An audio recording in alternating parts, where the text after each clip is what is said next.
You do not have to deal with something just because you've dealt with it all the time in your past, just because you've dealt with it multiple times in your past. You can choose right now to cut it out.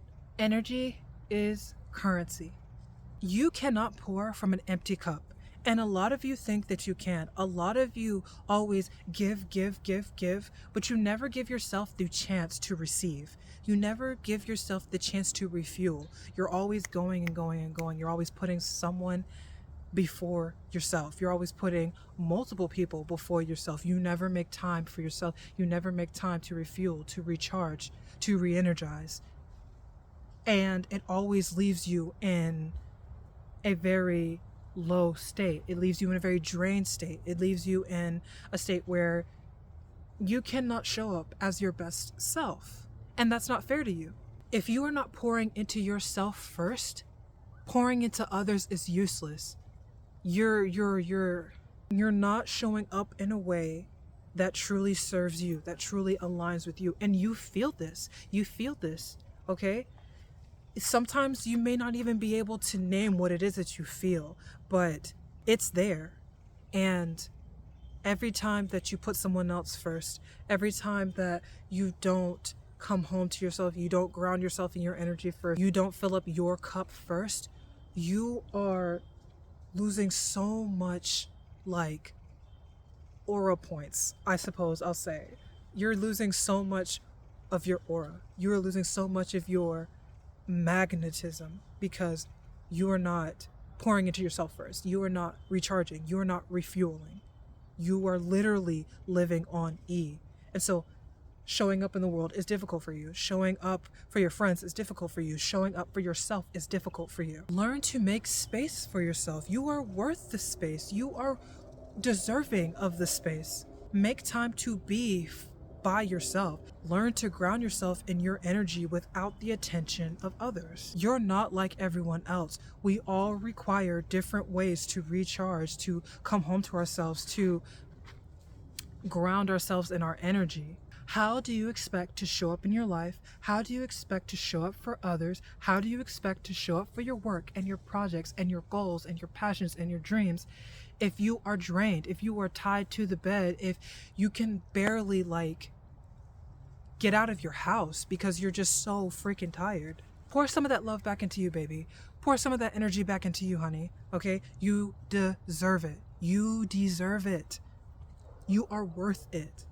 Not everybody needs your attention right now. You need your attention right now. You deserve your attention right now.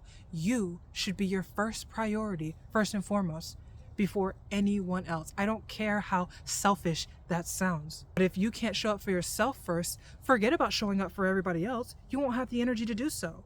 You won't have the capacity to do so. You can't hold a space for others because you haven't held the space for you. And this could look like a lot of things, okay? It's meditating, taking time to yourself and sitting in silence, doing things you loved as a kid, cooking yourself your favorite meal,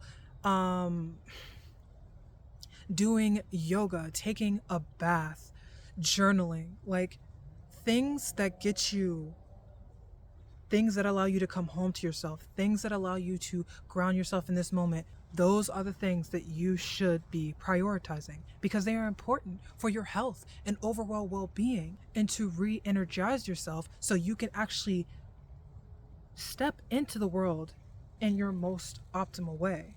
So here's what you need to do. You need to make a list of energy drainers and energy givers. The things that drain your energy, like toxic friends, too loud of places, I don't know. What else? Whatever drains your energy. If there is a person or a place or a thing or an idea or something like that that makes you feel so drained and so tired and like you can sleep for a week, put it on that list. And your job is going to be to make sure that you avoid this, distance yourself, or cut it completely from your life. It should no longer hold a space in your mind, in your aura, or in your life. Now, for your energy givers, it could be like your favorite playlists, your favorite foods, maybe you have a favorite hobby or something like that. I would suggest making the list as long as possible, and also like trying out new things to see what gives you energy, what gives you motivation, what gives you that spark. And what you'll do is prioritize adding more of the energy givers to your routine. Learn to schedule your joy. Learn to make time for things that give you happiness. Some of the highest frequencies that you can vibrate on are things like love and joy and gratitude. And inviting more of that in your life gives you more energy. It helps you show up in the world in a way that is more aligned for you, in a way that makes sense for you, in a way that feels good to you. And you start attracting more of that in the more that you give out. When your cup is overflowing, then you're able to give more to others and in turn attract more back. It also helps to create more boundaries with yourself and others. What are your core values? What are your non-negotiables? You need to know who you are and what you stand for and what you will and will not tolerate. All right? So if something drains your energy, it should have no place in your life. That's when you should be putting your foot down. You do not have to deal with something just because you've dealt with it all the time in your past, just because you've dealt with it multiple times in your past. You can choose right now to cut it out forever. You can choose right now that it is no longer a part of your reality moving forward. But make sure you know who you are and what you stand for. Thank you so much for watching. Sending you lots of love and virtual hugs. I'll talk to you guys later. Bye.